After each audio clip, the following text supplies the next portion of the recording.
What a lovely scene, beautiful scenario, I must tell you. This is where they refer to as the city gate in Abuja. In fact, Ayo, this is Abuja. You know what I'm saying? So 21 degrees centigrade here this morning, lovely humidity as a matter of fact, 48%. And so it's something that you can deal with. You can handle that. If you jog in the mornings, if you have your walks in the morning, if you're a morning person, thumbs up to you, because this, I must tell you, is a sight for sore eyes. Welcome to Sunrise. It is this morning. I am Chamberlain to suffer. Good morning, and yes, the view is just so refreshing. Getting there and Yeah. getting there. Oh, look at that stadium. Beautiful stadium. I love the green. It's a beauty to behold from the air. I wish I could go there right now.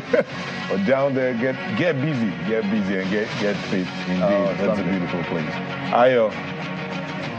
Well, good morning and welcome. Well, Chamberlain, it's okay. Lagos is always a trailblazer, so hey, you can adopt this as Abuja as well. Once upon a time, Lagos had a gate called the Lagos-Ibadan toll gate.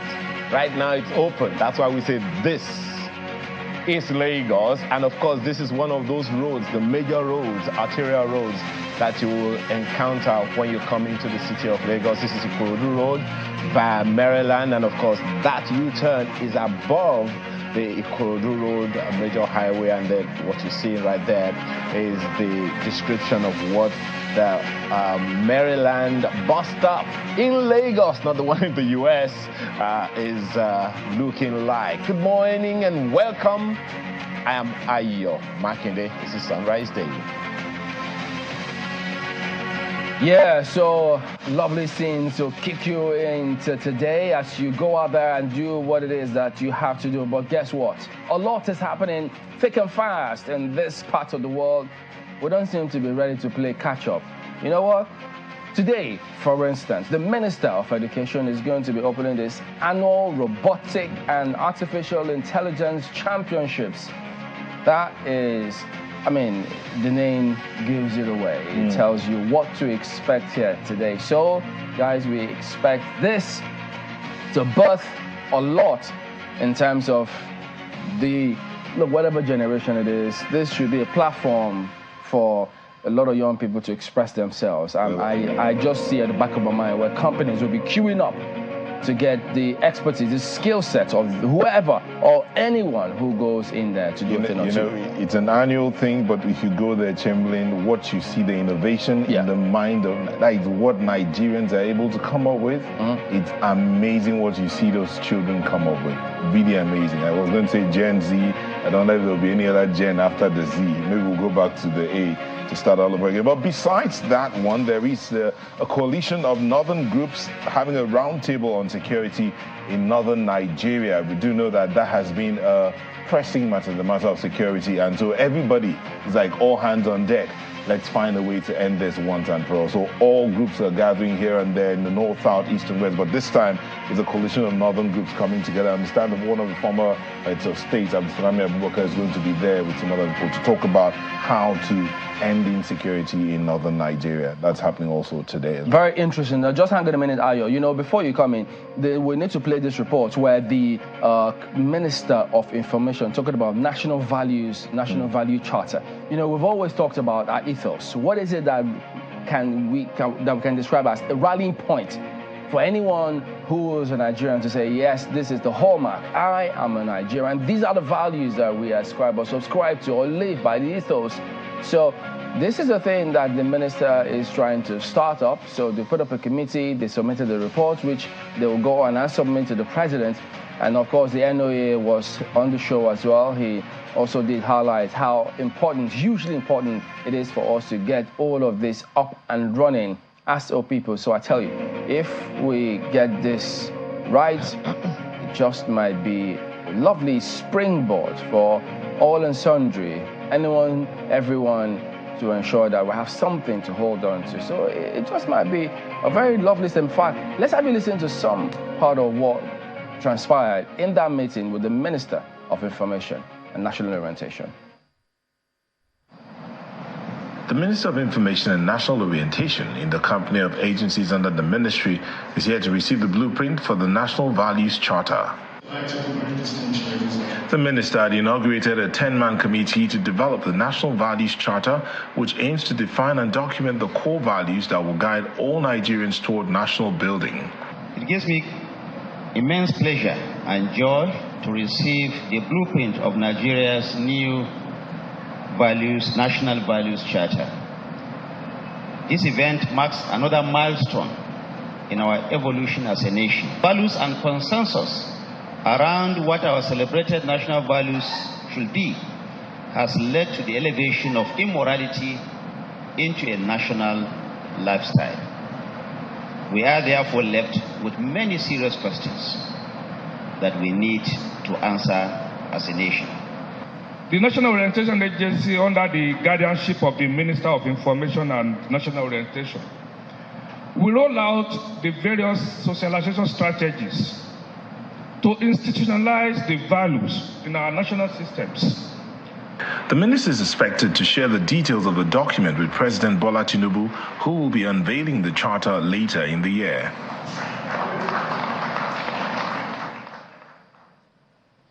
Well, the most important thing for me, thank you, Chamberlain, for that, and it's very, very instructive, actually. The most important thing for me here, to begin with, is that the National Charter, Values Charter, is constitutional.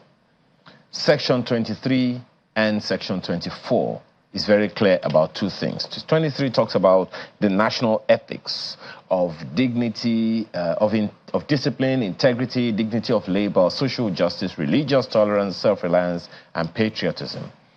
Section 24 talks about the duties of the citizen, and there are quite a few, and some in some way lining up or aligning the national ethics with what we are supposed to do, part of which, number one of which, is to abide by the Constitution. The second thing that strikes me there is that it depends on us exactly how we want to do it. I think the title of that charter, the slogan, is Nigeria, good people, great nation, change begins with me. Agreed. India, despite their colonization, they still found a way to retain some of their tremendous cultures and values. That's why such as the National Festival of Colors and those other things, national, are still there. China also has been impervious to any foreign influence, and a number of other countries have a way of just weeding out some things. I saw a video recently of the Prime Minister of the Netherlands making certain categorical statements that they will not compromise their values for any other sentiment. And it's a number of other countries all over the world like that. The most important thing in all of these, for me, Chamberlain and Nyota, is our communication of these things. It is one thing for us to say that we have a national values charter, and it's another thing for us to see it play out from the leadership. I am glad that part of the comments of the minister says that he is not absolving or deflecting any blame or responsibility due to the government or the ruling class. He says, with this national values charter, they are only seeking to map out the various rights, roles, and responsibilities of all Nigerians, leaders and followers, public and private sectors, on this quest for national greatness. That, for me, is important. How are we communicating, not just pushing out information? Information is not communication. How are we pushing out this information in a way that people actually own it? There is no communication until we have shared meaning and shared values, until we can say that what the leadership does is what the followers are doing naturally. Another leg of that communication is how even the states themselves buy it. The political rhetorics. On the one hand, we see many people believing that politicians are only for themselves. That's not supposed to be it. The political office is a job. You asked for that job. And the National Values Charter is one of the things that is supposed to be our guiding principle as a nation on any federal, national, state, or local job. Those things, it starts from the top. Nyota, Chamberlain. Indeed, Ayo and Chamberlain, this matter of national values is a conversation that we've had over and over again in different, maybe smaller quarters, but plenty of quarters. Everybody keeps talking about it. But while we're waiting for the president to unveil what the national values are, indeed, I just today took our time to look at our coat of arms. And what's there is something that we ought to own. We are a peaceful people.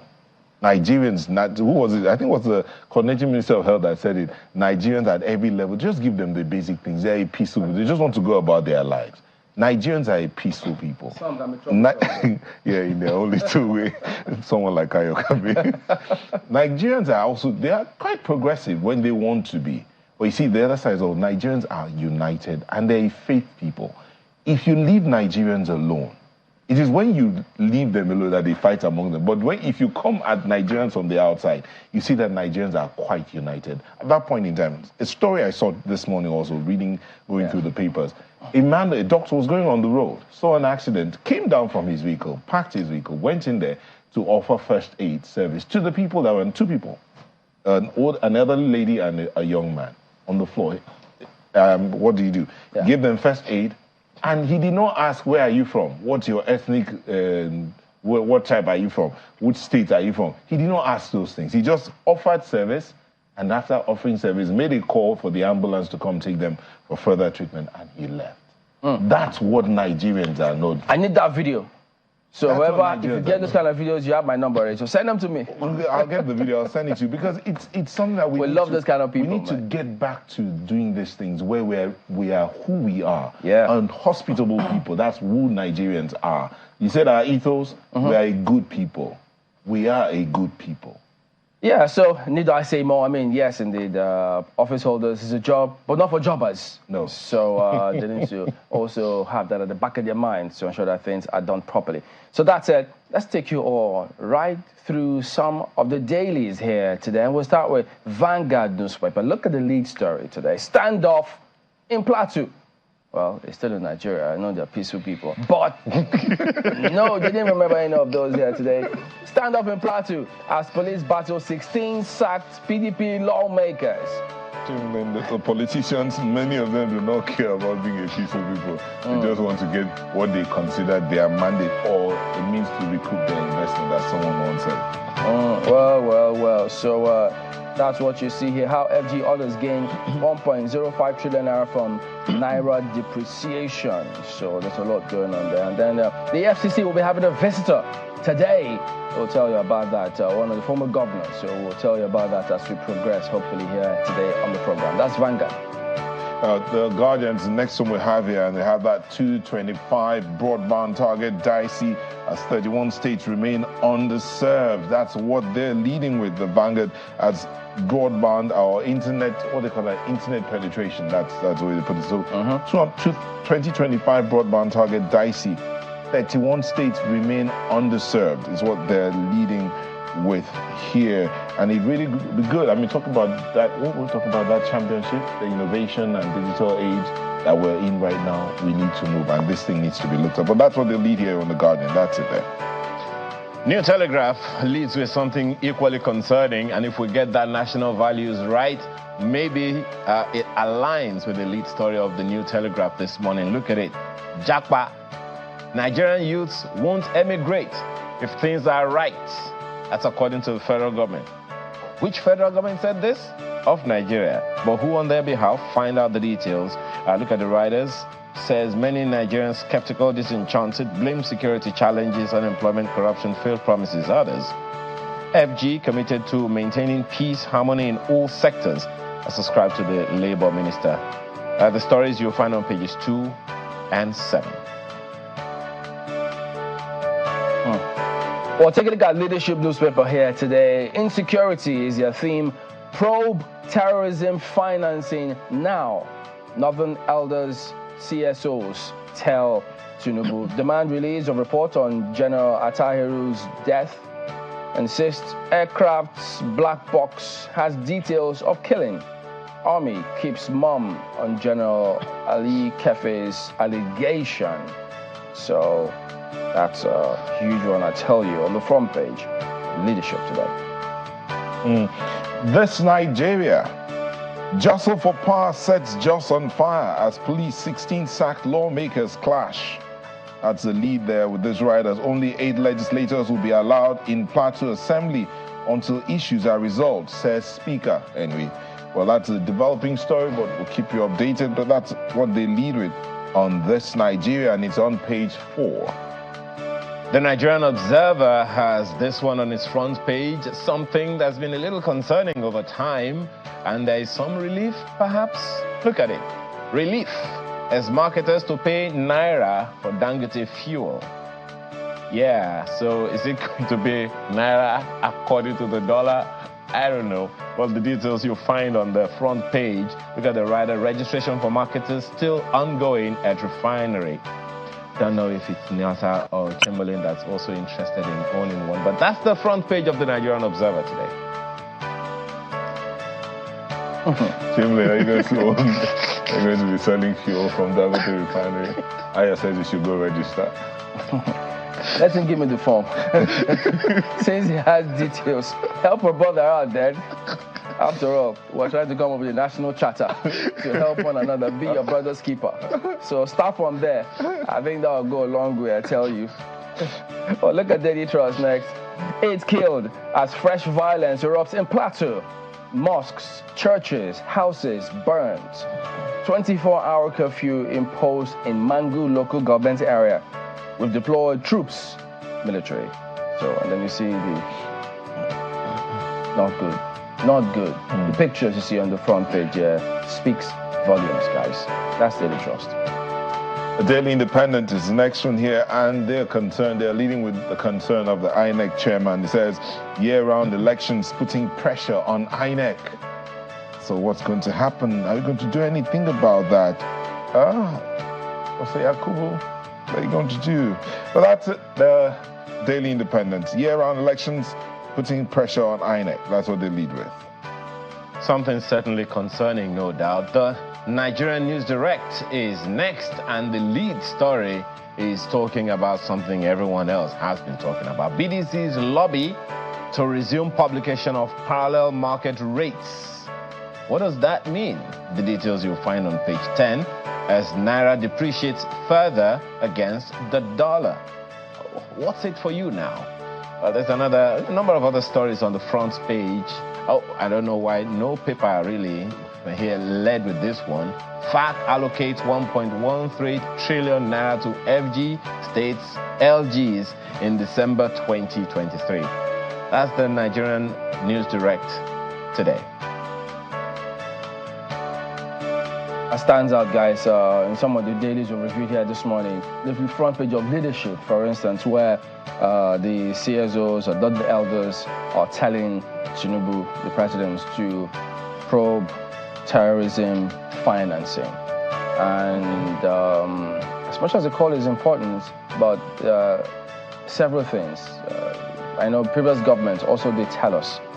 Even the one Jonathan's presidency did tell us too, they were going to publish the names of terrorism sponsors.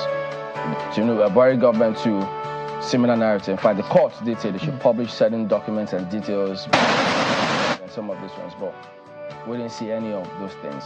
And so I know they don't need any telling to ensure that the right things are done, because these things.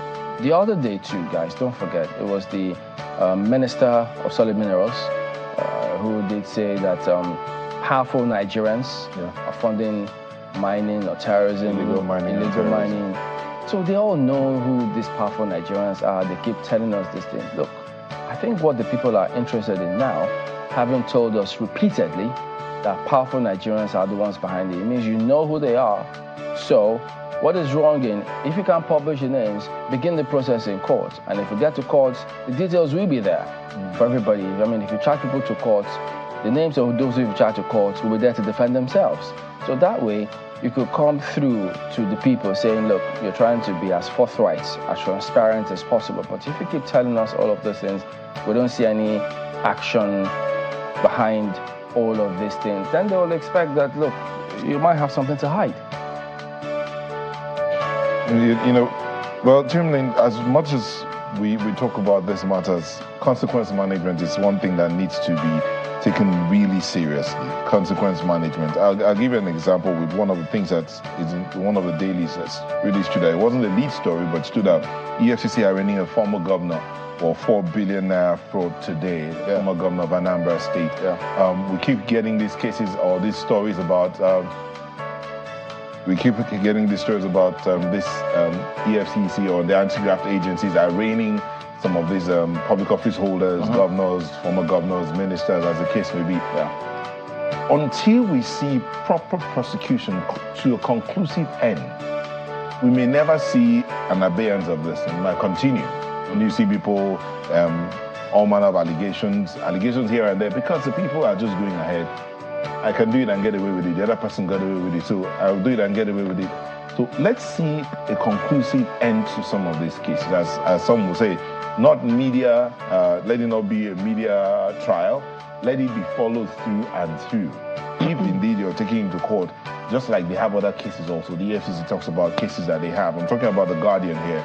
They have other cases that they're also taking to court. It would be good that we see some of these cases to the end. That's consequence management. And part of the narrative there was that the security votes. It took the security votes, put it in a bank, in dollars, and then requested them in cash. But security vote. That's a narrative. Yeah, but the security vote is, nobody has ever, we've had that conversation before. Who questions what is done with the security vote? So is this what they do with security vote? Well, the question, who questions what's done with security vote? So who's investigating what is done with security vote now? I guess it's out there for us all to see. So I think we'll keep tabs on this one to see what happens moving forward. Well, thank you, Chamberlain. I have, my pick is actually from the front page of The Guardian as well, that particular, the lead story. For instance, it says the 2025 broadband target dicey as 31 states remain underserved. I had the privilege of speaking with the DG and CEO of NCC recently, and he talked about the challenges that, and the aspiration to ensure that that collaboration is happening, particularly among all of the states. Now for The Guardian this morning to be leading with the story that says 31 states in Nigeria remain underserved, it raises a lot of questions. As we speak, according to data from the same NCC, about 70% of Nigeria is 2G covered. We understand that one of the networks claims that it has about something in the region of 70-something% 4G coverage. Questions remain around that one. So if you have 4G coverage in your area, let us know. The issues of the partnership that the states ought to have to let cables cross from one state to another is still there, right of way they call it. So where are we going with all of that? So if at this time The Guardian is reporting that the 2025 broadband target is dicey because 31 out of 36 states remain underserved, there are questions as to why. This is the digital age. This is the age of AI. This is the age where you should be able to appear in, for instance, I should just be able to appear in Abuja, maybe not physically, virtually, and present with my colleagues in Abuja. This is the age where we're in now. But if 31 states are there, are underserved as we speak, then we can tell ourselves how slowly we are moving as far as development per technology is concerned. So whoever needs to answer that question, please do that. We know that a lot of work is happening from the Office of the Minister of Digital Economy and all of that. We also know that the NCC is doing an amazing and yeoman's job with their new leadership and all of the team. But then the partnership with the states is critical to whether or not there's going to be success at the end of the day. That's my take from the front page of The Guardian, guys. All right, so there you go. That also wraps it up, especially remembering the U.S. telling Nigeria to implement NSAS report. We need the U.S. to remind us to implement the NSAS report. What are we doing? Really? All right, that wraps it up here this morning with the dailies. We're back in just a moment. Stay on with us.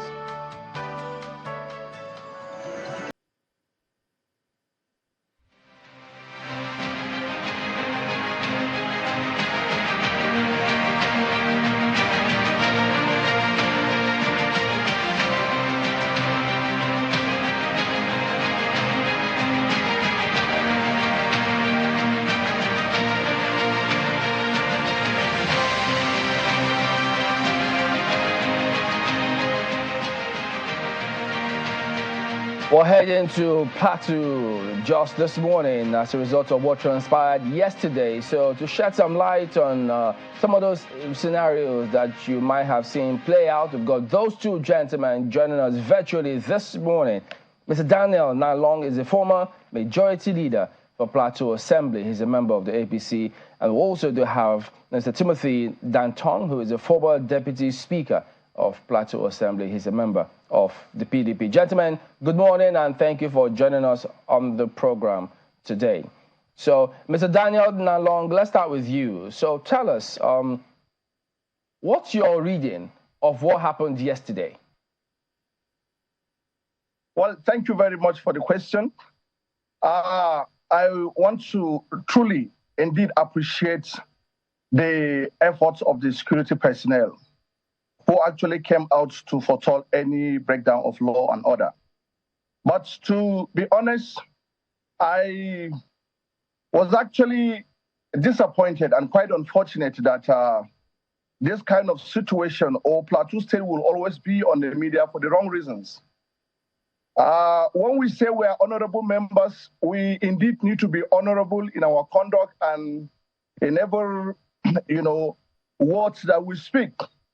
But when we ought to demonstrate or show leadership to our followers, and then we end up being the one inciting people to, take the laws into their hand by having an unholy gathering, which we know that Nigeria is governed by a constitution, and this constitution is the one that has given strength to our democracy. And democracy is standing on the rules of law. And so I expect that people who are leaders in their own right should understand that the society can only be when we respect the laws that governs us. But when we decide to take the laws into our hand is quite unfortunate. The appearance of the 16 members of the PDP trying to force their way into the State House of Assembly was quite unfortunate. It is regrettable. And we pray that these kind of things should not happen. All right, I think he's frozen, so we'll try and get that connection back. So his account, as you've heard there, is that the 16 members, former members of the House, appeared to force their way into the Assembly. But Mr. Daniel Nalong, so because there are different accounts and narratives of what transpired, you saying for sure that they didn't come for anything else other than to come there and force their way, because one wonders, what sense would it make if they came in and forced their way? Because plenary didn't even hold in the first place, did it? Sir? Was there plenary yesterday? Well, based on the information available to us yesterday, the remaining 8 members who were the people who went on recess were back, and according to them, there was an executive session. But of course, like I said, the 16 SAC members who wanted to forcefully go and, for whatever reasons, they want to, participate in the plenary of yesterday was quite unfortunate because they are no longer members of the Plateau State House of Assembly. Yeah, so what I'm asking is, there was no plenary yesterday. So how are you saying that they wanted to go and participate in something that was not even scheduled to hold yesterday? It was their action in trying to force themselves into the House that actually, deny or make the Speaker not to go ahead with the plenary because he didn't want any commotion in the House. That was the reason why they didn't sit yesterday. But the House was supposed to sit. The plenary was supposed to happen yesterday, but quite unfortunate, there were intruders who want to invade the House and, of course, cause commotion. So in the interest of peace, I think that was the reason why the Speaker had to stand down the plenary to allow the police to handle the situation in a manner that there will be no rancor. But we also spoke to Mr. Form yesterday, and he told us that there was no way that they were going to go to the House and try to force themselves because they know what the law says. So it's kind of surprising to see that this is your account of what actually happened. The video is very clear. You can also find out from the police and, of course, journalists who were there live. What were they at the State House of Assembly for? What was the motive of going there? because they had their press conference, it should have ended there. But for them to have mobilized their talks, and of course, mobilized, the 16 of them were at the State House of Assembly. It was the policemen that stopped them from entering. If not, what I am telling you would have happened yesterday. So they shouldn't deny that they were not there. The video coverage is, evidence to show that they were at the State House of Assembly, which the former speaker was trying to address their followers that they are in government, that they can use all the powers necessary to undermine anybody that will stop them from carrying out an unholy act that will undermine status of our. All right. Just hang on a second. Let me bring in Mr. Timothy Danton on this matter. So glad to have you join us back. So tell us, did your members, because Mr. Daniel Danlong says your members, 16 of you, went there to force your way to plenary, having been ousted by the courts. Why did that happen? We are Plateau people. I want to, good morning, sorry. Just to answer this question, we are Plateau people. And every Plateau person is entitled to go to the House of Assembly when they're having plenary to either watch the sitting or, participate or contribute in whichever way, if it's necessary. And I want to tell you that some of us, the members, 16 of us who were wrongfully sacked by the appeal court, were at the premises of the State House of Assembly as the House resumed sitting yesterday. And we went there, nobody stopped us, no police stopped us because they don't have right to stop anyone to come into the House of Assembly. We went to the complex.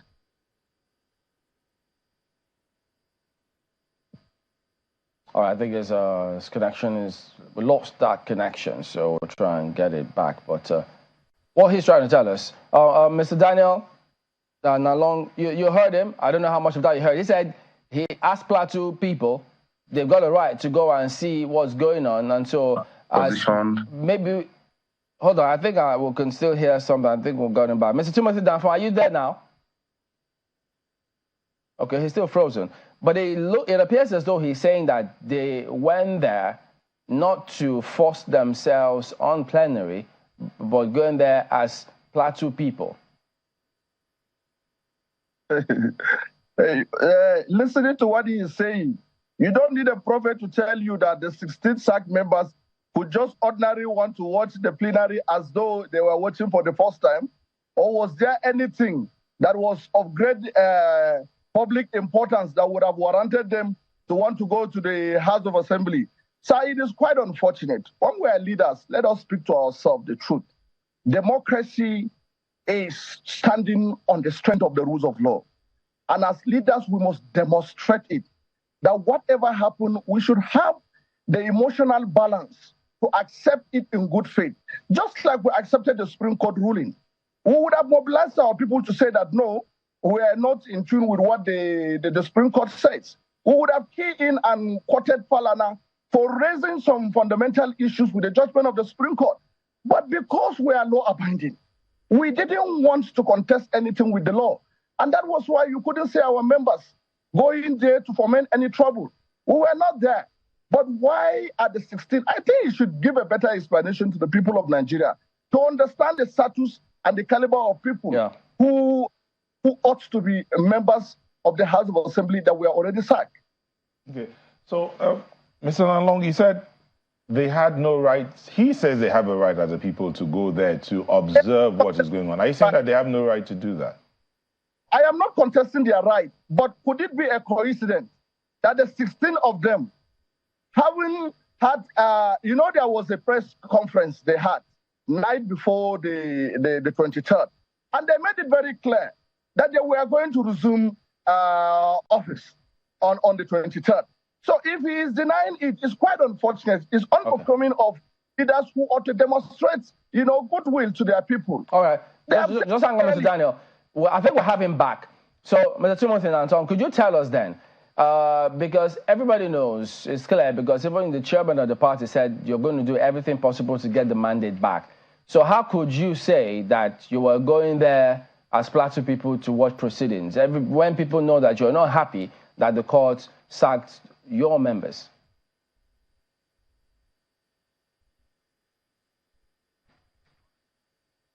Okay, well, this is not coming through as of yet, so I think we might just go on and see how we can wrap up with this one. So, Mr. Daniel, what would you suggest should be done moving forward now? Because clearly, since the police has waded in, is there going to be another sitting of which members will go on and have that sitting? Nigeria is a country that is governed by laws, and the police are duty charged to enforce the law. There are nobody, no group, no individual can threaten the strength of our constitution and the will and the resolve of the people of Nigeria to abide by the rules of law. So as far as I am concerned, the authority concerned, I am sure they must have engaged them. I am sure that their leaders or leaders of goodwill must have called them to tell them that touring the path, against the constitution is calling for anarchy. And therefore, like I said, as that we're experiencing on the Plateau, anybody who loves Plateau, anybody who claims that he's a lover of Plateau and wants to see Plateau develop, I think it is high time. Looking at what even happened yesterday in Mangu, if anybody is concerned about the development of Plateau State, should not make any attempt to further, cause more havoc. Okay. So we Mr. Nalong, let me ask you a question here. Yes, you keep talking about the fact that there's a rule of law that Nigeria is guided by. There's a constitution and all. The same matter on which these 16 lawmakers were removed is the same matter on which the governor was retained as governor of Plateau State. Shouldn't they be questioning why they were removed? Yes, if they would, nobody is challenging their right to contest anything, but they must do that in accordance to the rules of law. The courts are there. If you are dissatisfied, with any ruling of the court, if there is room for review, you can channel your grievances at the right channel. But for you to resolve to self-help by mobilizing talks and undermining the security situation on the Plateau by trying to create more havoc rather than calling for peace, I quite unfortunate. It's quite unfortunate, sir. You continue to make that statement that they mobilized thugs. Were you there to see that there were thugs, or it was just them in their vehicles coming in? No.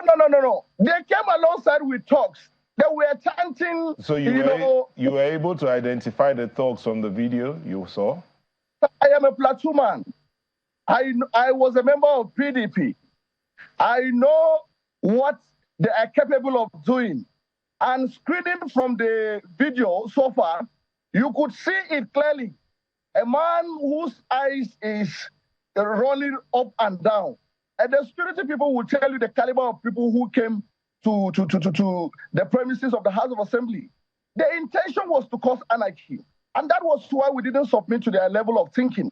We didn't want to go there because we were waiting for the House to properly reconvene and invite us for inauguration. The Speaker is duty bound to adhere to the verdict of the appeal court. Let me also tell you that, do you think we are happy with the Supreme Court judgment? All right. Not happy. All right, we can't seem to reestablish that connection with Mr. Timothy Dangton because we needed to ask him some of those questions as well. But we have to thank you, Daniel Nalong, former Majority Leader, Plateau Assembly. So you are a current member now, are you? Yes, I am a member elect waiting to be inaugurated. Okay, because I know you contested last time, lost out, but with that judgment, which now reinstated you. I was rigged out, but thank God my mandate has been restored. All right, so thank you for talking to us this morning. All right, so now we're going to flip and have another conversation on U.S.-Nigeria relations with the visits of the Secretary of State, Mr. Blinken, yesterday. Ayo. Well, thank you, Chamberlain. We have with us here someone who is going to help us deal with that issue. Always the Nigeria-U.S. relationship is one that's been on for, of course, many years. And so the visit of Mr. Anthony Blinken, Secretary of State, of the U.S. is something that everyone has been talking about for a bit. Plus, his conversation, his joint press conference with Nigeria's Minister of Foreign Affairs yesterday. Mr. Bayo Oluwake joins us this morning. He's a global affairs analyst. Thank you so much for joining us today. Thank you for having me. Good morning. Well, a quick conversation, first of all, about what your take is on the essence of that visit. But before you do that, let's take a look at this report.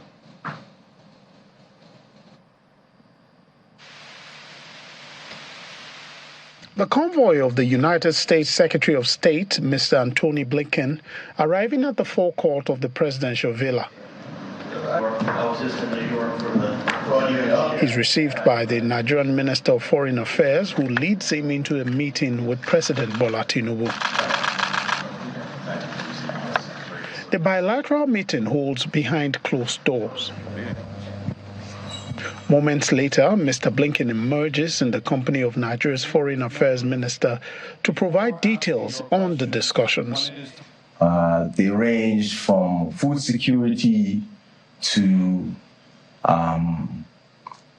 agriculture to pharmaceuticals to security itself in the region.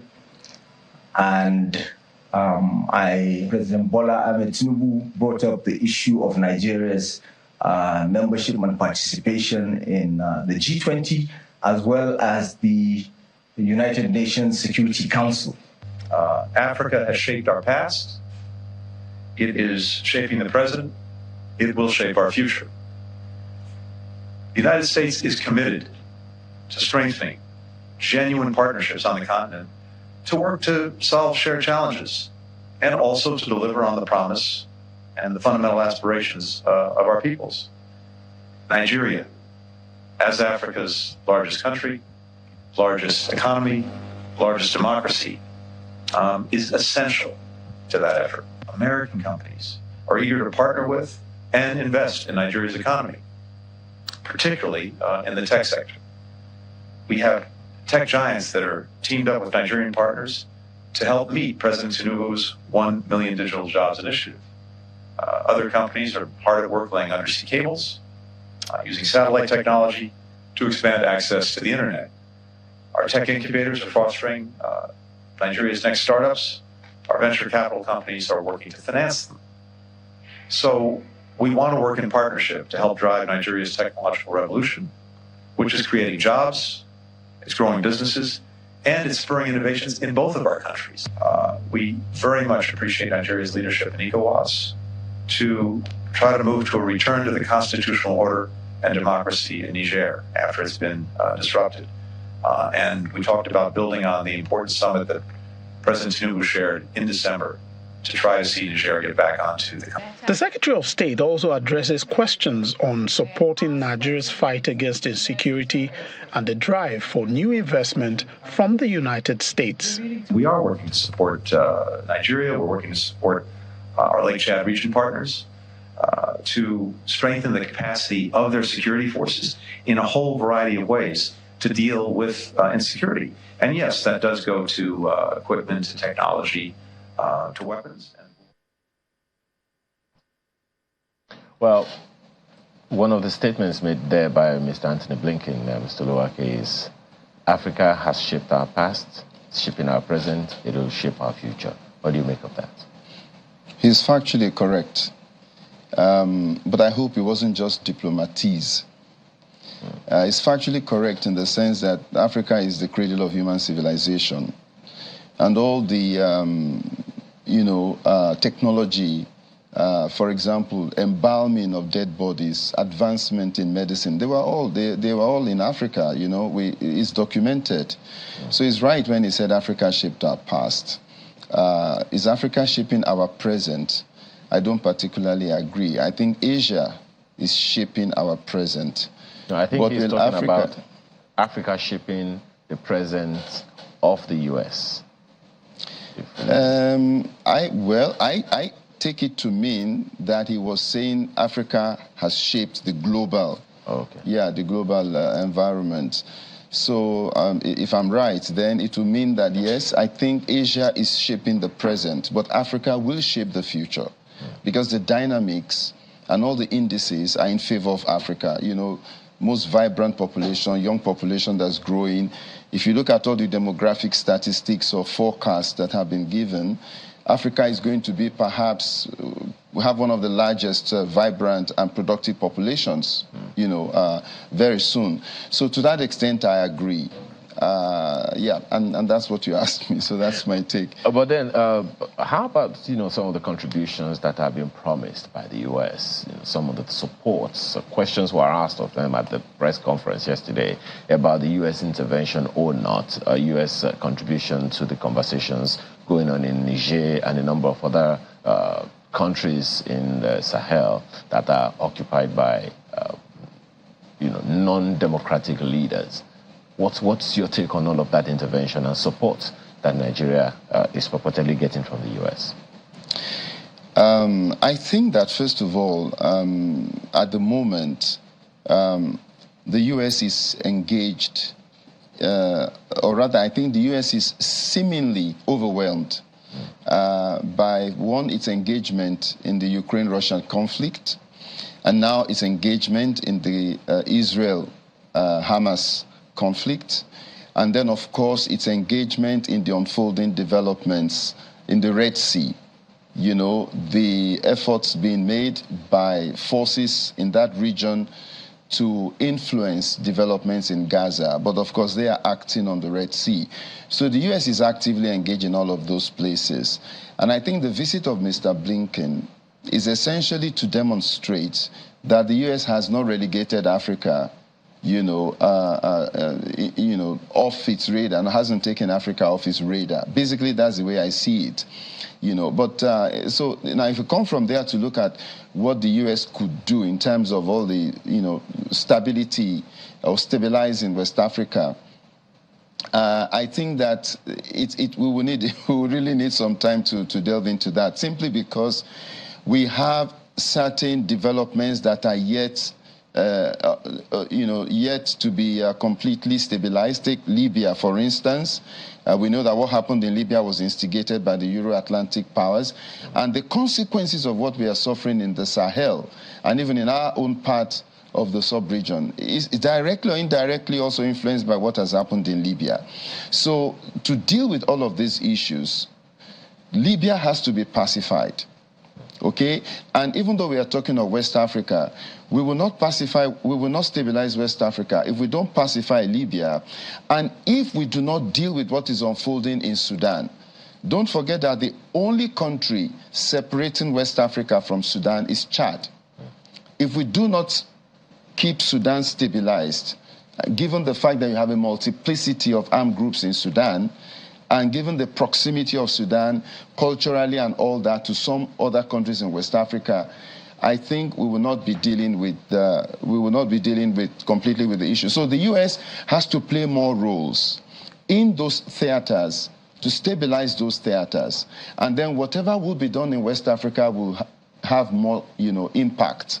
Otherwise, trying to deal with the end of the stream while not addressing what is coming upstream, I think, will be difficult.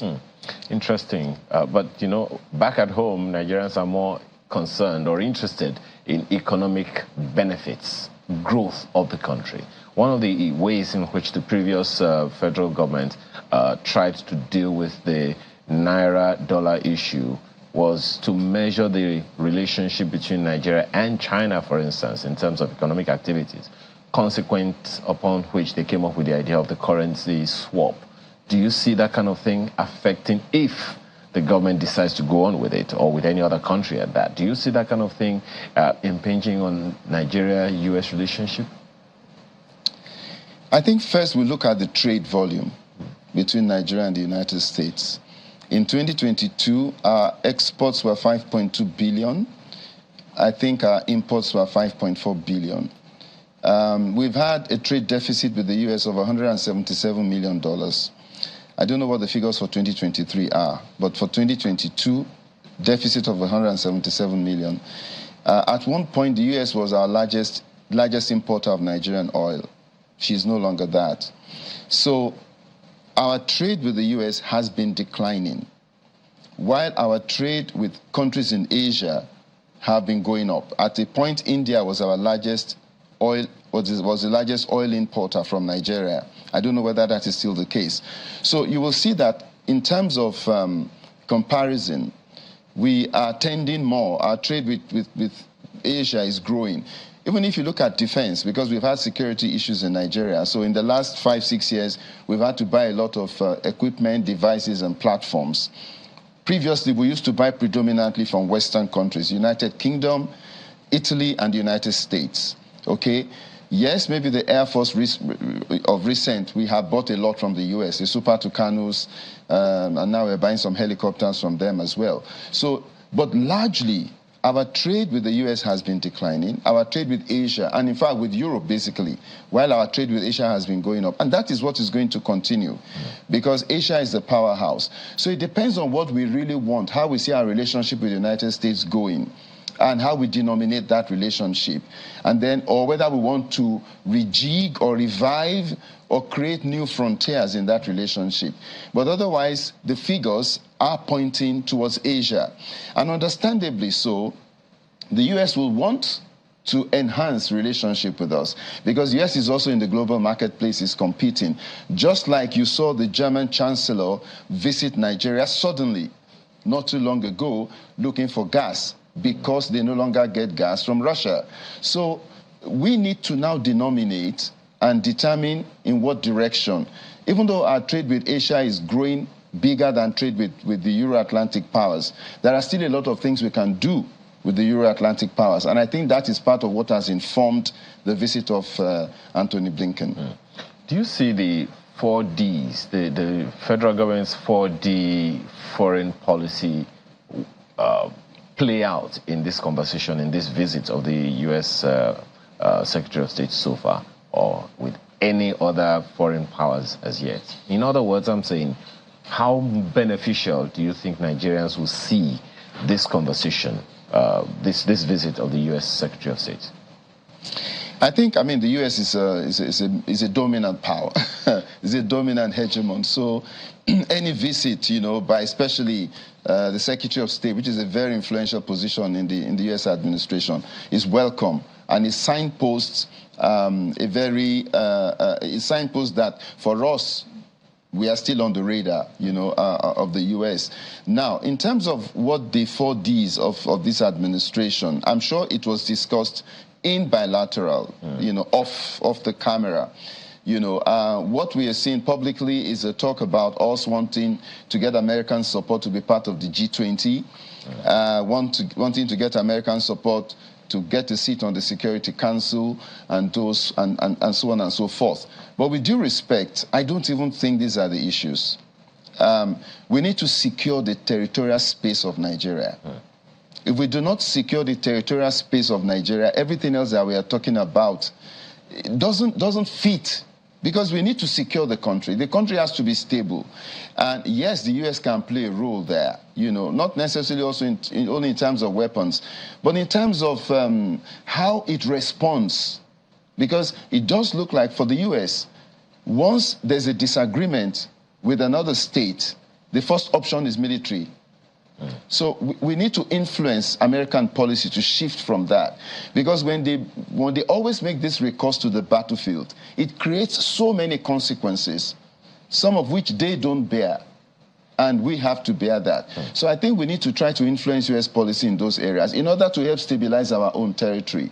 And then, of course, that doesn't mean some of those issues that we want to advance cannot be advanced. But I think those issues are still a bit far-fetched. I think what is important now is to secure our territorial space and then to create employment for our people to build up, you know, that. It's an ongoing conversation, definitely. Well, Mr. Blinken, we understand, has to go to some other parts of Africa on this history. But we have to thank you very much for your time this morning.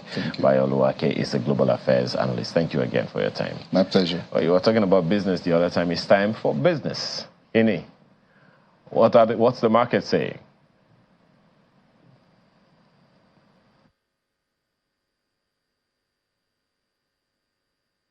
This morning on Sunrise Daily. Welcome. Good morning, everyone.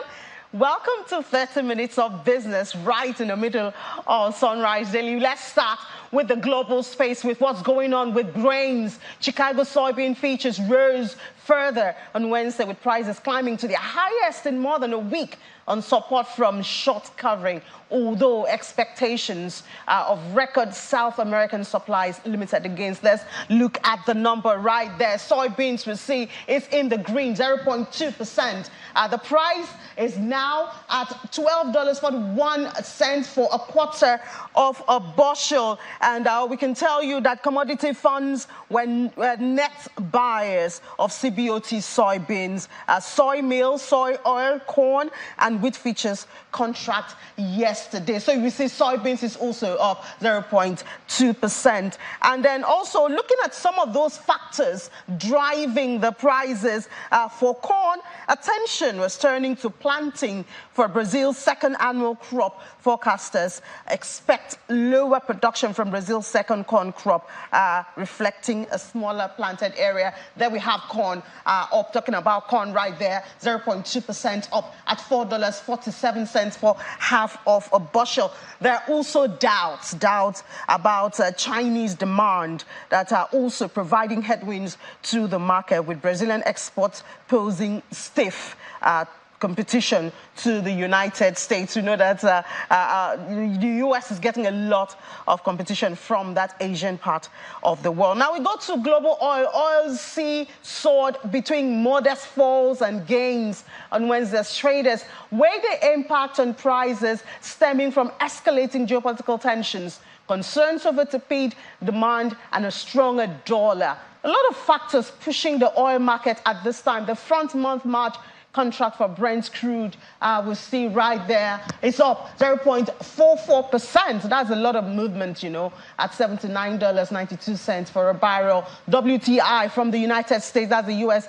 stock, is also up 0.44%, $74.71 a barrel. And now the factors driving it: U.S. crude stocks fell 6.67 million barrels in the week ended January the 19th. That's according to market sources, citing American Petroleum Institute. Also, gasoline inventories increased 7.2 million barrels, stoking concerns over fuel demand in the world's top oil consumer. These are the factors. Now, a stronger U.S. dollar is weighing on oil prices and demand from buyers. And you know, when there's a stronger dollar, that means oil will be more expensive, so you have less demand. The dollar index we see from yesterday hovered near a 6-week high against the major pairs on Wednesday, as investors cemented the expectations that Federal Reserve would be in no rush to cut interest rates, unlike what we thought by the end of last year. There's also the coalition of 24 nations led by the United States and the UK conducting new strikes against the Houthi fighters in Yemen. On Tuesday, the strikes were aimed at stopping the Houthis' attacks on global trade. Now, talking about forecasts, let's come back to Nigeria now. It's a season of forecasts. We've seen forecasts from every reputable organization or agency on what to expect in 2024. The latest to join that is the Chartered Institute of Bankers. They had their meeting yesterday, and they had a house full of economists and the young ones also. Let's get that report. Economic outlooks for the year 2024. The Chartered Institute of Bankers is contributing to the conversation with a tilt to impact on businesses.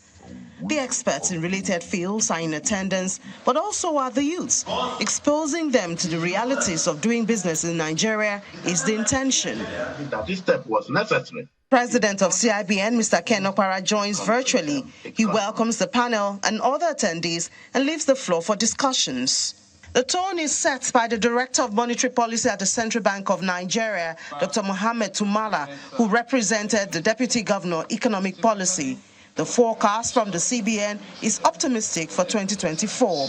The mining, electricity, gas and water supply subsectors amounted to 58, 52, 51, and 69 index points, respectively, indicating, of course, a positive trend. Then the panel takes over. The outlook is not positive for some of the panelists.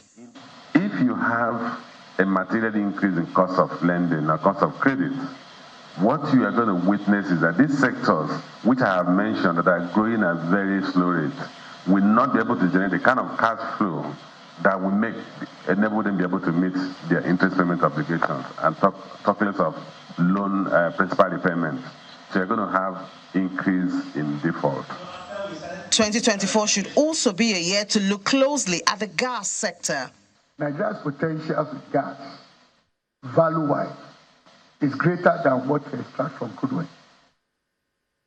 And over decades now, not years, instead of, let me use the word everyone understands, is the capturing the gas, we flare it.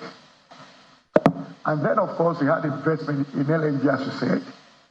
And what we have done so far is expropriate 48% of the capacity, which means we still have unused capacity to start with. Secondly, even what we produce oftentimes, in actual fact, have been budgeted for 25 years. However, there are strategies for way forward. People talk about comparative competitiveness. Okay? That's what it should be. Comparative competitiveness. Because comparative advantage is not it anymore. It's the good and not so good, and the participants have to study both sides for progress. We are seeing some very good policies, from government. And I think what I will advise is really look at policies that have worked. We have quite a number of policies that have worked, and learn from them. Okay, and look at policies that have failed and essentially just drop them. For CIBN, the success of the event is not enough. Following up for implementation is next. Obviously, great ideas right there. And as the DG of SEC said, policies that have worked should be followed up, while those that seem not to be working should obviously be dropped. So it's everybody's business, of course, if you want a progressive economy. And some of them there, one of the things they talked about, looking at gas. We know that started last year, 2023, but we know there are hurdles. For instance, the CNG, which is being preached. How easy is it for individuals, homes to start with, not even businesses, to convert their devices, generators, cars, to CNG? Where are the sports? We've heard of making it easy. There are loans to make it easy, but how accessible are those? Well, these are issues we will discuss in 2024. As the CIBN has said, this is the outlook for it. Now, just before we get to our conversation, the 3 tiers of government have received a total sum of 1.127 trillion naira. I think this is about the second time it's getting into trillions from the Federation Account Allocation Committee, that's FAC, as revenue distribution for the month of December 2023. We know this number increased about 200% at the point of removal of subsidy. According to the statement that was released by FAC, the amount is higher by 39 billion naira when compared to the 1.088 trillion that was shared in November. A brief breakdown shows that the federal government received 383.87 billion naira, states got 396, slightly higher than what they have. Lower than what they have for the federal government. And then local government councils received 288 billion naira, while 57.91 billion naira was shared as 13% of mineral derivatives revenue to relevant states. Meanwhile, the balance in the excess crude account was unchanged at $473,754, and that was from yesterday. Now, one of the things, economic conversations that just concluded was at Davos, and we had great representation there. We had Juliana covering the grounds for us. We've had such meetings year in, year out. That was the 54th edition, and Nigeria was very much there. I remember that the vice president led the team, actually covered one of the sessions where he spoke. But do these meetings and forums, do they come and make any impact, or do we just sit down and talk and go back to our homes? We had conversation of the UK not giving a lot of prominence to Davos, the Davos meeting, asking actually what do you take home and what action point do you implement? Well, let's talk to someone who was there, couldn't get her before now. It ended on Friday. We have Bolaji Shofoluwe. She's the Group Managing Director of ETK Group. She was there at Davos and now joins us. Remember, the theme was rebuilding trust, and we'll bring it home to what it means to Africa and specifically Nigeria. Hi, Bolaji. Good morning. Thank you for your time. Good morning, Ini, and thank you for having me today. Yeah, so, I mean, sometimes we talk about these meetings. Do we just have our leaders go to these meetings, the latest one, of course, being the World Economic Forum, and meet friends, old friends and new ones? Do we see the impact, really? Well, do you know what? Thank you, Ini, for starting the conversation on such a very, a real basis, really, as in what do we do at these events?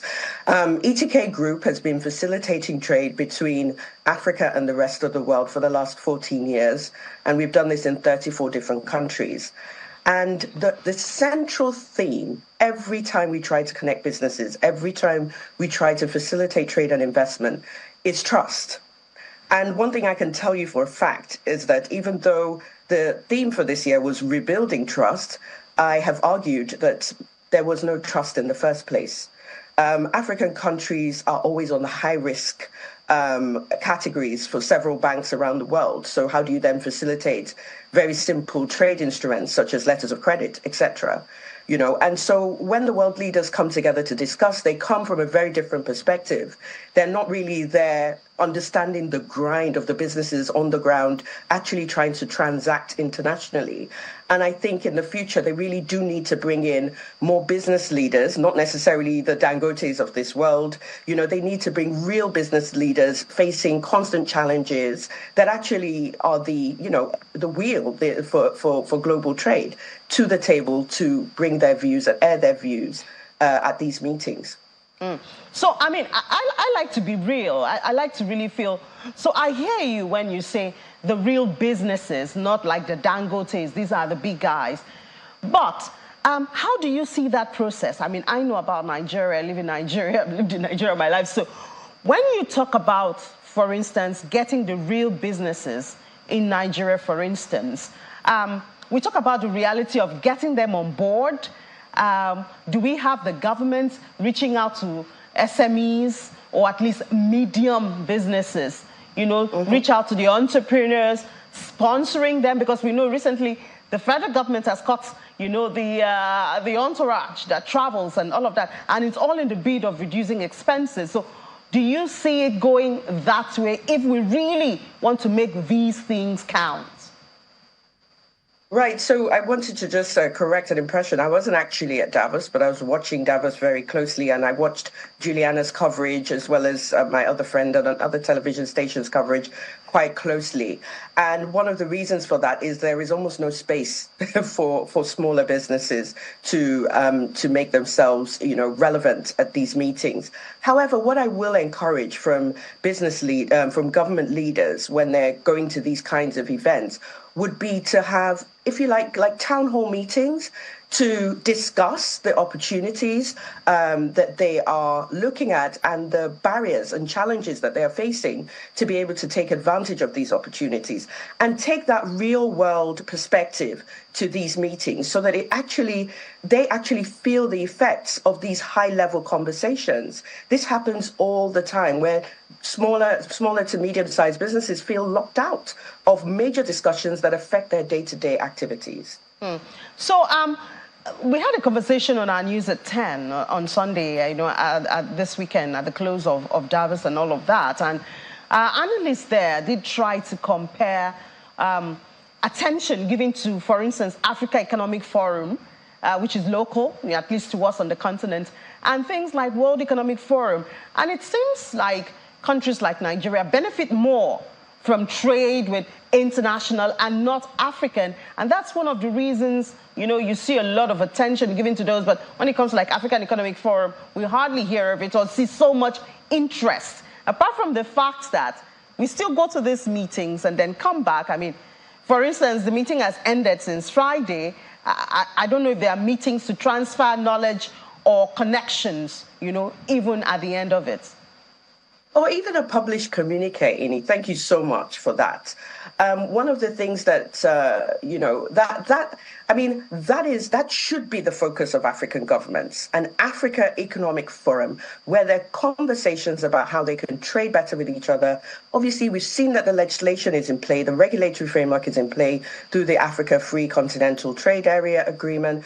That is something that can really change the fortunes of businesses where it comes to trading with each other on the continent. We hear that magic number of an increase of 29% of trade, intra-Africa trade by 2035. But that's not going to happen if we don't prioritize our own economic forums or prioritize our own economic or business meetings that would actually transform the perspective of businesses on the ground. And like you rightly said, if we don't come together and take our own things seriously, then nothing is going to happen. I said previously that Africa controls, and we must not forget this, Africa controls 30% of the world's natural resources. 40% of the gold comes from Africa, and 90% of our chromium and platinum in the world comes from this continent. There is no reason we should be having conversations about weak currencies. There is no reason we should be having conversations about poverty if we really wanted to harness the opportunities and the natural resources. And one of our major advantages on the continent as well is our intellect. Africans are innovative. And if we'll come together and put our skills together, there is no telling what can be achieved on the continent. Do I hear you say that perhaps we are not believing in ourselves enough to take ourselves and our resources as seriously as we should? I don't think we are, but when we talk about rebuilding trust, trust needs to be rebuilt between African countries as well. I think, you know, the whole idea of Africa being divided into countries based on, you know, previous colonial masters has actually been quite an issue for us. You know, you have the Francophone, the Anglophone, the Lusophone, where law and order is conducted in very different ways and forms. In even the policy integration that needs to be done with the AfCFTA is quite, you know, onerous, really, because when you think about the differentiations across the continent, they're actually quite vast. So I think that's the starting point. We need to trust each other. We need to think about the walls that we've built around each other and how we can bring them down. And even though Africa has always been subdivided into trading blocks, it hasn't necessarily translated into Africa trade. So we need to find out what the problems were with the existing trading blocks and then think about how we can integrate them and make them actually work. So I think trust is a major issue to start with. You know, we say this as a joke, you know, everywhere Nigerians go, the first thing is a red flag. People have to get to know you. We have to invest a lot of time in relationship building before we can actually do any solid business with anyone. And this has always been our lot. But it's the same with when an Egyptian interacts with a South African or a Somalian interacts with someone from Namibia. And that coming together needs to happen so that we can establish trust. And I guess it's issues like this that has militated the growth of AfTA, for instance. That's a wonderful platform that has been created, and we see there's been fintech payment, inter-nations payment on that platform, but it doesn't seem to be moving as fast as it should. But that takes me back again to what we discussed about, you know, the innovative nature of Africans. I think the startups that emerged over the last 5 years did a lot for Africa from the perspective of PR cleansing, if that makes sense. You know, a lot of people were suddenly interested in some of the innovation that was coming out of the continent. And I understand what you're saying about the PAP system not being as efficient as most people want it to be. But I think, you know, the other thing is people need to try. People need to try, banks need to get behind it, and we need to see a lot more interest in our own initiatives and in our own programs to see our continent move forward. And, you know, some of the major issues that was discussed at Davos, artificial intelligence, adoption, climate change, even at the COP 28, also it was climate change. How do we adopt this so that the people who are back home in Africa can actually feel connected? When we talk about rebuilding trust, it's sometimes because people feel they talk over their heads, things that they are not really connected to. So coming back now, artificial intelligence, we know, is the future of the world, whether you're in Africa or outside of Africa. Climate change, we feel the impact every day. But how do we bring this message home and get the people back home to connect with it? So at ETK, we just launched our ESG practice. And I was talking to one of my colleagues in Kenya, and he said, Balaji, there is no word in Swahili, excuse me, for sustainability. And so we need to get there first. We need to do the education piece first for people to understand, you know, exactly what's at stake for Africa in the global climate discussion.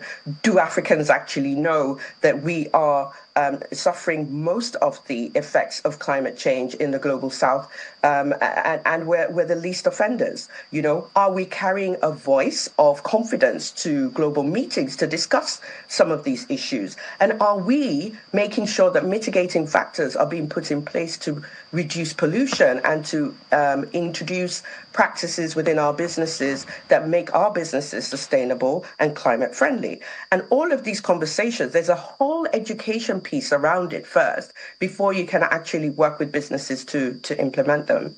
All right, the education is where we start from. I wonder whose shoulder that burden falls on, but I guess the media, of course, has its own share, which is one of the why even here on channels we do have Earth File where we talk about this. But thank you so much for your time, Bolaji Shofolue, a Group Managing Director of ETK Group, for sharing your thoughts with us this morning. Thank you so much for having me, Ini. I usually love the conversations with you. Thank you so much. All right, now let's head to the markets now and see how it fared yesterday. Well, we're still blooming, still looking really good. That's for the NGX. At this time, almost 3% is what we got yesterday. And listen to this, Nigeria's equities market gained more than 1.5 trillion naira at the close of trade yesterday. Is there investment there? Did you make some money? I don't know. Well, equities cap yesterday was up 1.56% at 53.967 trillion naira. So we had about 1.5 added. Remember, we closed at 52 the day before. So it's a booming market at this time. The Fugas, my favorites, unfortunately, I still love them, even though they're red. They were down. Profit taking is catching up with them. Consumer goods, however, lifted, as well as industrial goods. Insurance, you know those penny stocks beginning to get attention? Well, the thing with the market is you can't be up all the time. You have to go up, and then investors will actually take the profit. Now, this is the reigning counter at this time, oil and gas. It seems attention is shifting from banking to oil and gas at this time. And we know that the secret behind is the Dangote refineries. A lot of conversation going on about the structure or the restructuring of how outlets or retailers will get products from there. And some of those retailers that are listed on the market are getting attention at this time. It might be a good time for you to jump on board. I don't know. I'm not giving any advice on that. That's for the sectors. Looking at the top trades for yesterday, Transcore was up 77.171 million naira. That was its trade. And then you have profit taking from these guys. That's the banking, Sterling and UBA. They were down because the counter lost yesterday. Let's see the top gainers. Seplat, excuse me, Seplat yesterday is the one invoked. Now, the other day it was MRS, but Seplat was on yesterday, gained 10%. Boa Cement, Dangote Cement, the star of this season, is still on, thanks to Mr. $10 right there. Market move, I guess he's Elon Musk, yeah? Okay, so let's see the top losers for yesterday. TIP, PZ, and Veris Copper. PZ Industry, we know recently that Unilever did announce that they're going to stop some of their very household product. They're going to stop the production. That counter is not feeling too well at this time. A lot of headwinds hitting it from different parts there. So it's not just the equities market. Let's go to the federal government bonds for yesterday. We had, there you have the value of 7.20 for the June 220.53, and then also February 2028. The bond calendar is out. You might want to check it out. Perhaps you want to do some safe investment, less risk, you know. Because with this, in the money market and the fixed income market, it sets, the rate is set, so you're sure of what you're going to get. April 2029 also did get some attention. Let's see other bonds now. The NTB Treasury bond had 29 deals valued at 47.12 billion naira, beg your pardon. There you have the securities that got attention: January 2025, April 2024, March, and then September later on this year. This is going to mature in a few months. I know there'll be, the secondary market might be busy because, you know, it's almost time. Do we have the central bank? Okay, this OMO. OMO had 105. That's a lot of movements for one day for the secondary market right there. Valued at 131.68 billion. I think, yes, tomorrow we're going to get an analyst to give us views and a little bit of backstory on the fixed income market. So we're not too carried away with just the equities market, which is our darling at this time. But I think this is where I'll have to hand over back to the Sunrise team, Nelta, Chamberlain, and Ayo. I guess we have done enough of business right here. Back to you guys for your conversations. Well, certainly, one thing that you didn't answer, Ini, is whether or not Mr. Blinken brought some money for everyone. But hey, maybe that's another conversation for another time. We'll take a short break. When we return, our conversation continues. Do stay with us.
Into the new year, and the Minister of Interior is not prepared to observe the holidays in his plan to ensure the integrity of the nation's immigration document is protected.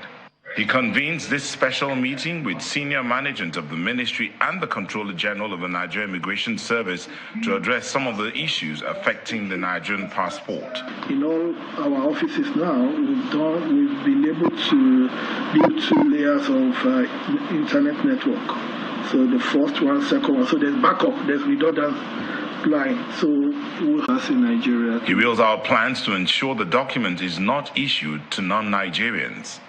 Never again will a non-Nigerian carry a Nigerian passport. That's the main point. You cannot come from anywhere else and think Nigerian passport can be purchased, can be bought, and at the end of the day, cast aspersion on who we are. The Controller General of the Nigerian Immigration Service is optimistic that the solutions will speed up the application and issuance process. Deploying alternate source of energy like the solar and enhancing the capacity of the hardwares that we are now using in all our passport application centers, we definitely remove the technical hitches and power failures that usually result in the delay of our passport application process. After the speeches, a demonstration of the contactless passport application process is then presented. Afterwards, the minister took a tour of the command and control center of the e-gate across the airport. Nigerians can begin to hope that the latest innovations will make the process of accessing the nation's international passport efficient and more effective.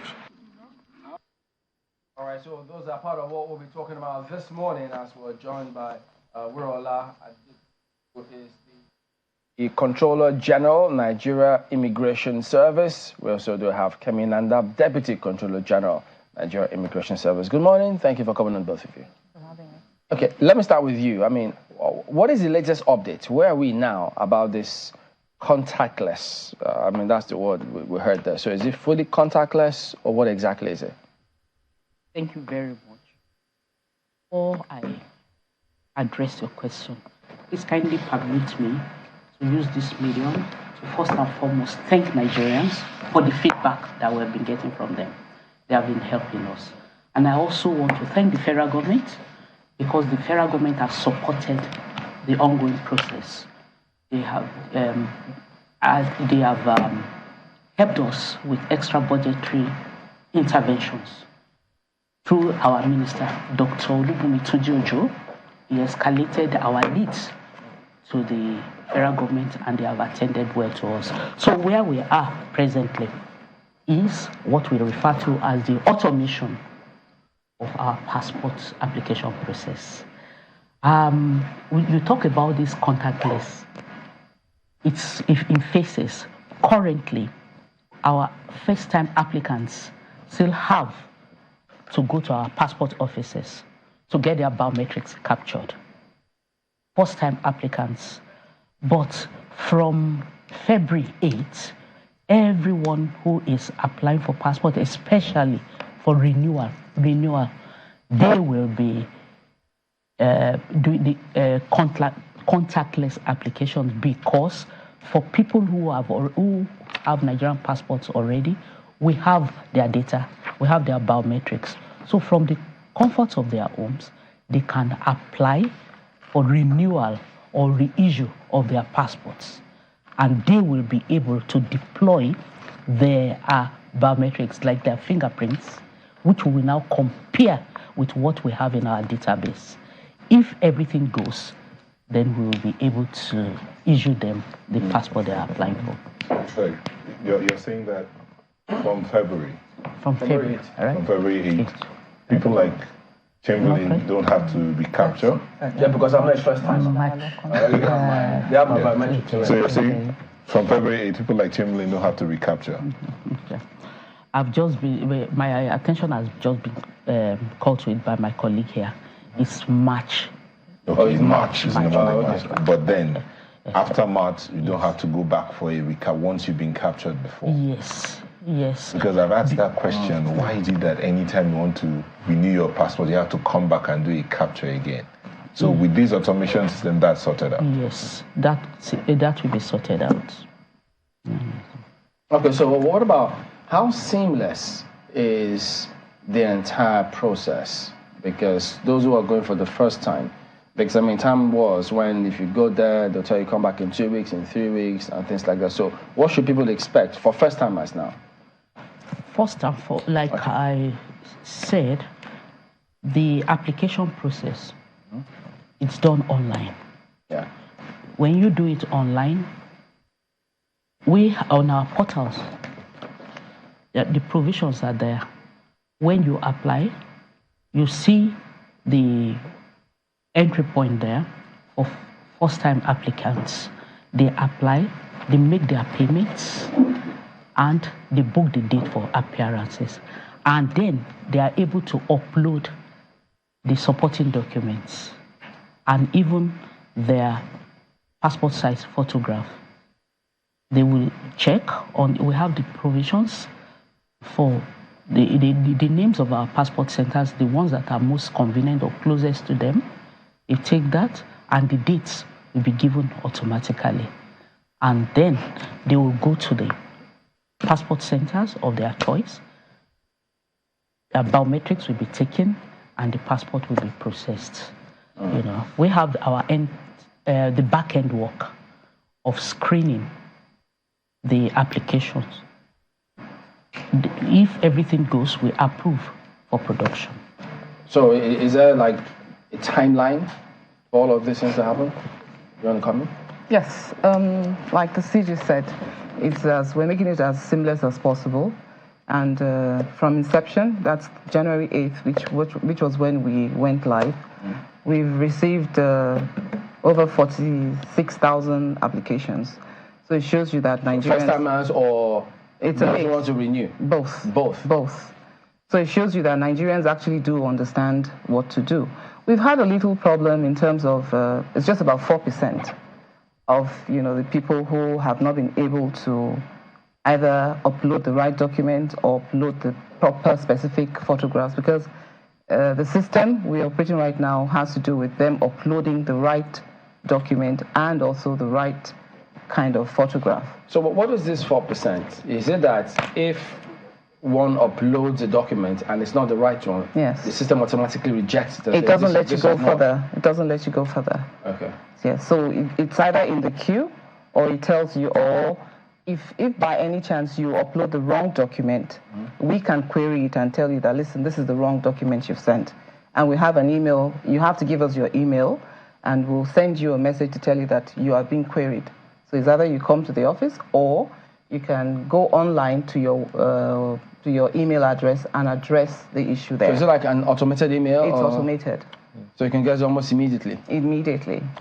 So that's why we want to use this opportunity to tell Nigerians that they need to give us the correct email addresses, their right phone number, and also properly verified addresses. So does it have to be the email that one used to start the application process in the first instance? Or as long as it's a relevant email? It's a relevant email, and usually we have the option of you having more than one email. Oh, okay. So it's up to you. Up to the applicant, of course. Okay, what about the names? And when you talk about email, there's the other matter of somebody having two names here or having names that are different on one document and on the other side. Is it possible to change or update them as they go along? Let's say, for instance, I have my passport. In my passport, I was bearing Neota Egbe. And then I want to renew, and I want to make it Neota Obasa Egbe. Can I do that, or I have to show up for capture for that to happen? We have, on our portal, there is a provision for change of data. We have there fresh application, renewal or reissue, and then change of data. We have provisions for that. You can do that online too. You just provide the supporting documents. I know we've talked about benefits of automating things, and again, this has been the Immigration Service has talked about this automation for a while. Truth. So, what are the benefits in this case here? Are we saying that all those immigration officers we used to see there, nobody sees anybody anymore? Okay. They don't lose their jobs. No. The automation, the objectives are to make things seamless. The comfort of our applicants and national security.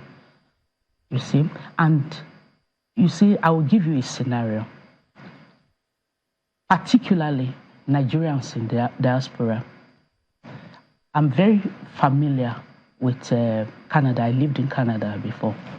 In the whole of Canada, we have just a passport processing center in Ottawa, Ontario.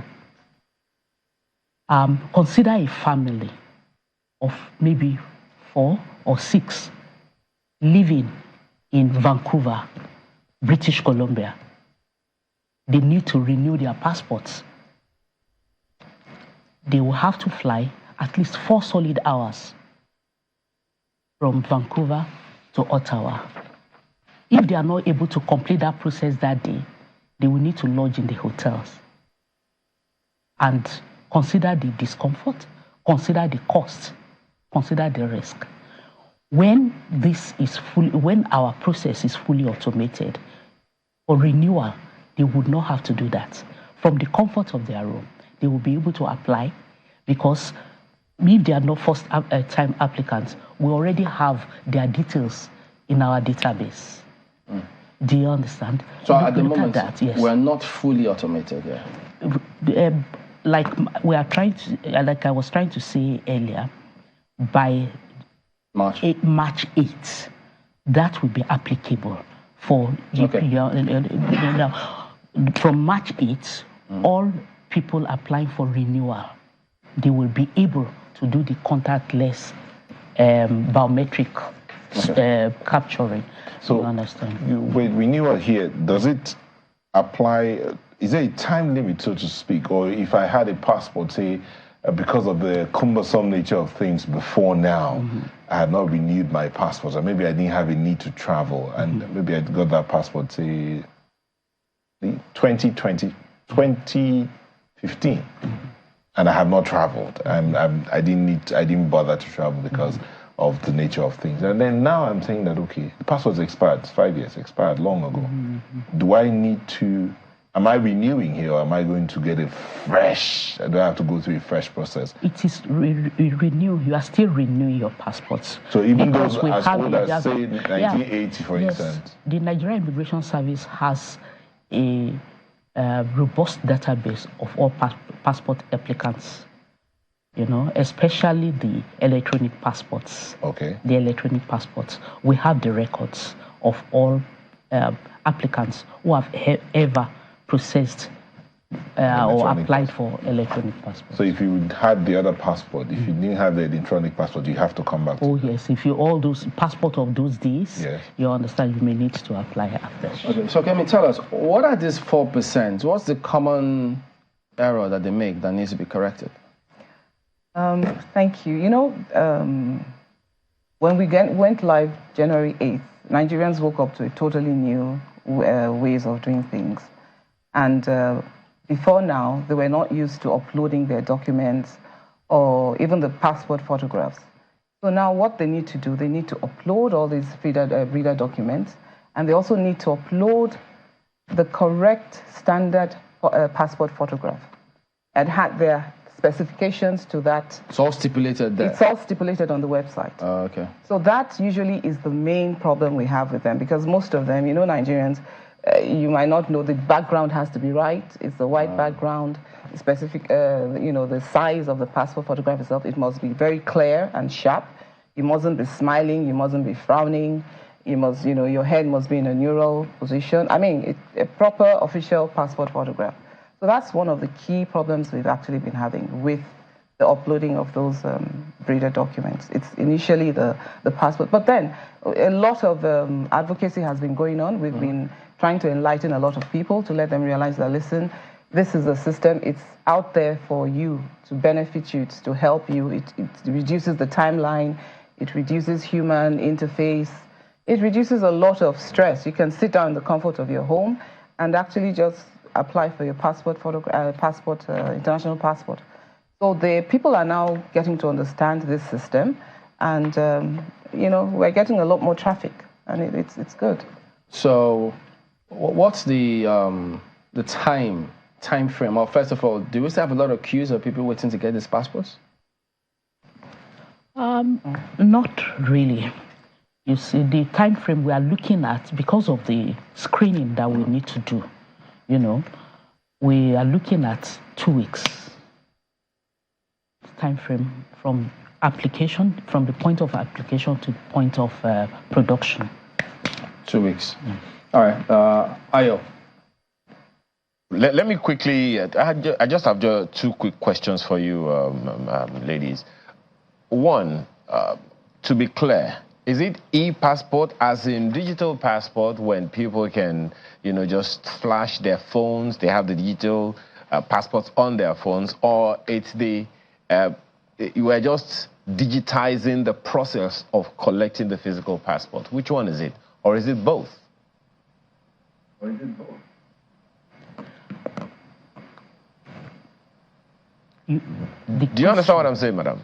You want to ask if, please kindly come again. Okay. Yeah. So I'm just asking, Nigerians have the green passport in their hands. That's the physical passport.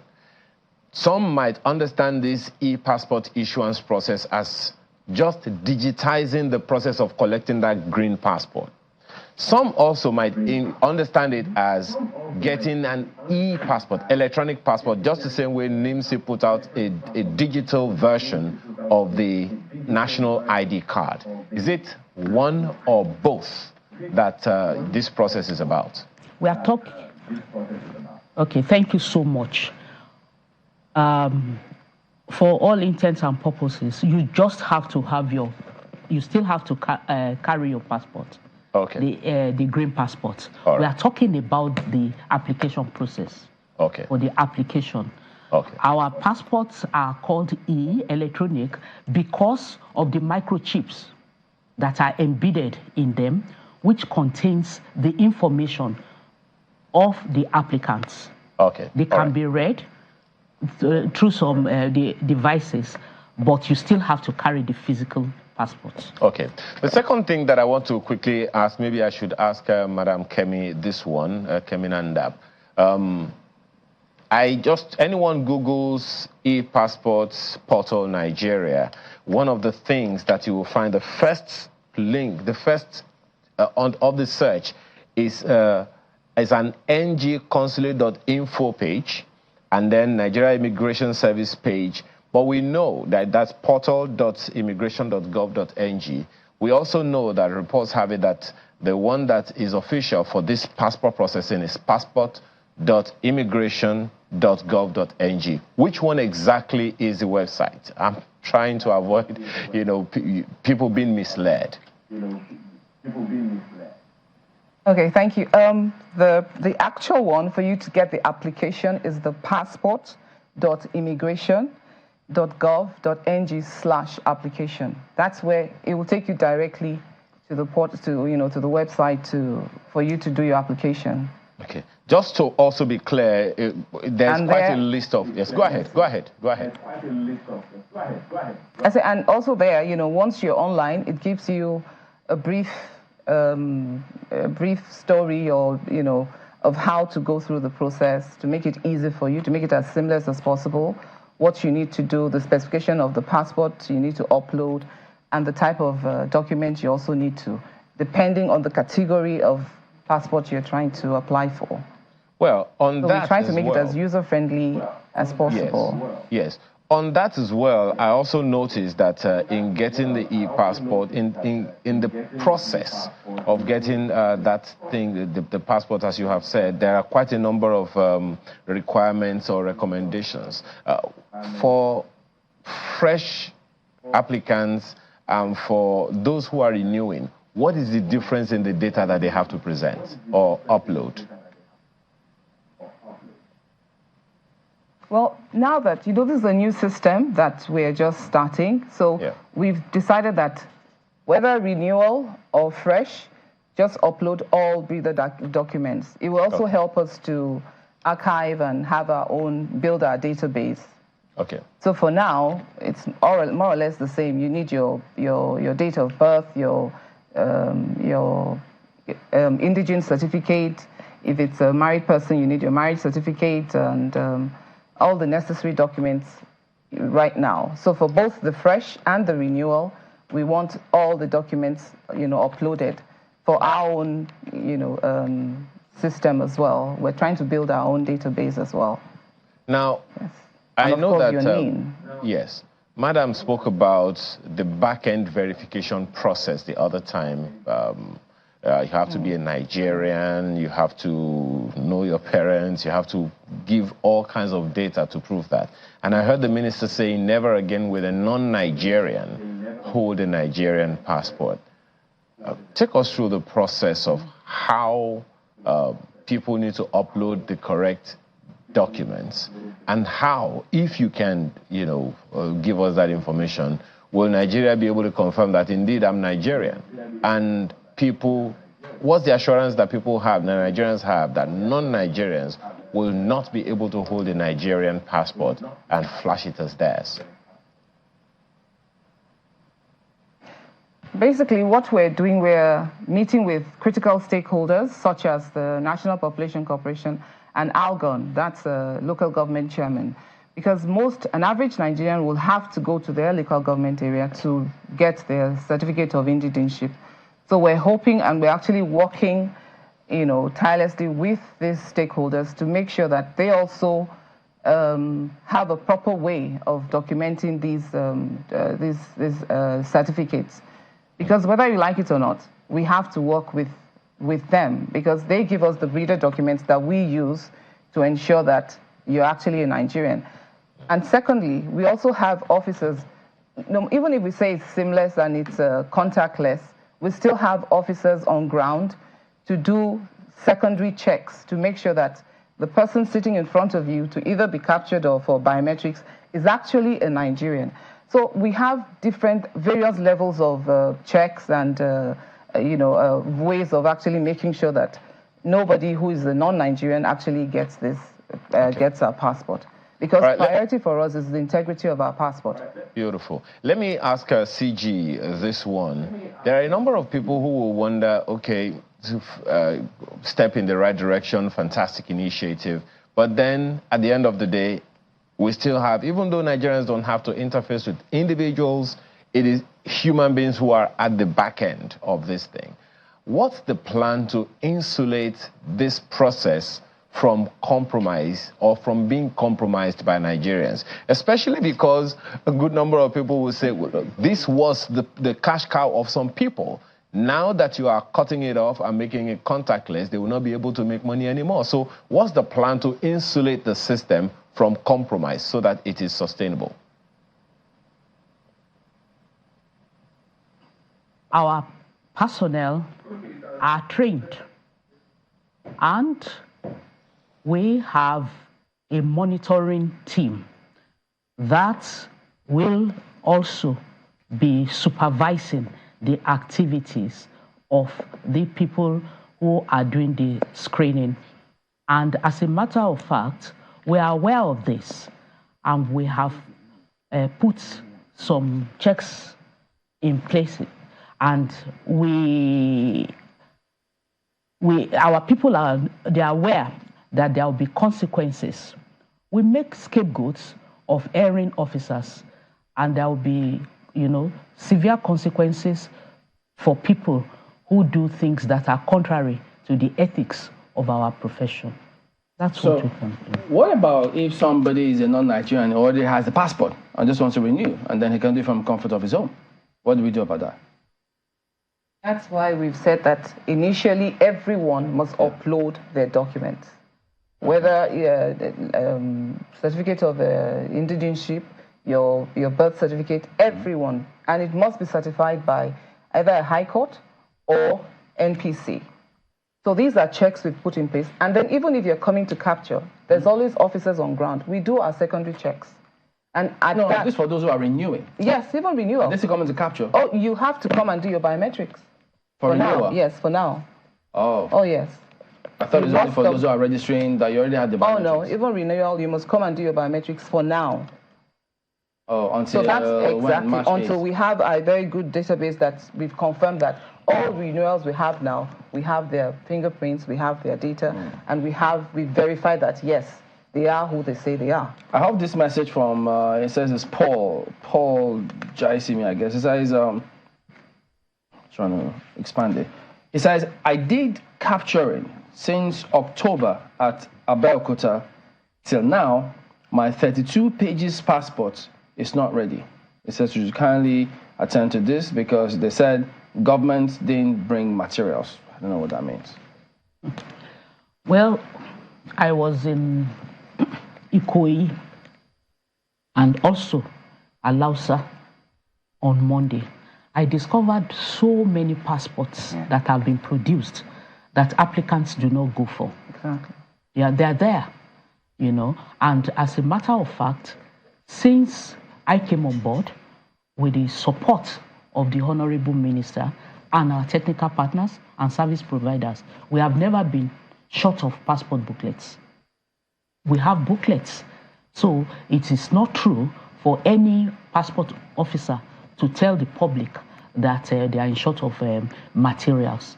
But be that as it may, I will take the details of this particular person and we'll contact the passport office and we'll see to it. Okay. So I know you mentioned something about NIN, that people have to also put their NIN numbers alongside their application processes online, or what? What we have now is such a wonderful system where your NIN must correspond, the data on your NIN must correspond with the data on the passport. Because initially, the problem we've had is always a question of NIN. Because if your NIN doesn't tally with the data we have, there's no way the system will take it. So now the system we have automatically, once you put in your NIN, it pulls out your data, and then we now look at it vis-a-vis what you have. So if it's in tandem, it's together, you go on to proceed. If it's not, we now tell you to go back and go to NIN and reconcile your data. Okay, so as we wind down and to wrap up the show, what should we expect moving forward? We want Nigerians to first and foremost make up their mind. We want them to have the will to see this program succeed. We want them to be patient with us, but we will try our best.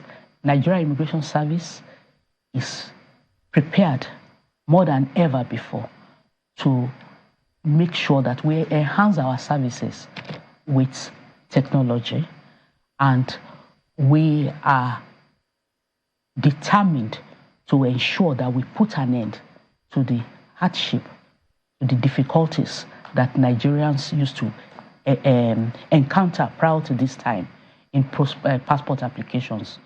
Our help desk are available. We are available 24/7. And of course, erring officers will be disciplined. We are ready for feedbacks. We will always, listen to the complaints of our nationals, our citizens, both here and in the diaspora. We want Nigerians to expect that Nigerian Immigration Service will deliver on these promises. There may be glitches here and there for now because it is new, but we are working hard with our technical partners to perfect these processes. And we are determined to make sure that an end comes to difficulties in passport application. All right, we have to thank both of you for coming on. Wurola Adepoju is the Controller General, Nigerian Immigration Service, and we've also had Kemi Nandap, who is the Deputy Controller General of Nigeria Immigration Service. Thank you both for coming on, and all the best. Thank you for having us. All right, can we take that message before we go? Yes, we can. Just before we go, we have this one message from, thank you for all the other people, but we'll take just one from Dixon Eka in Abuja. He says, the chaotic and embarrassing situation in Jos yesterday at the Plateau State House of Assembly is just the tip of an iceberg that a corrupt judiciary that promotes miscarriage of justice could cause, particularly the cases that involve electoral jurisprudence, which have to do with the choices and decisions of the masses. But the 16 illegally sacked PDP members of the House of Assembly must not take laws into their hands. They should jointly apply to the appeal court for an appeal of the judgments that sacks them as a doctrine of necessity, since the Supreme Court lacks jurisdiction to entertain the matter. Judges are human beings, and if they make mistakes, they should be able to correct them. Justice Dixon Eka. So there you go. That is the show today. We do thank you for watching. We'll see you next time. I'm Chamberlain Osok. Goodbye. And I'm Neo Taigwe. Bye-bye. I'm Aya Makinde. Do have a wonderful day.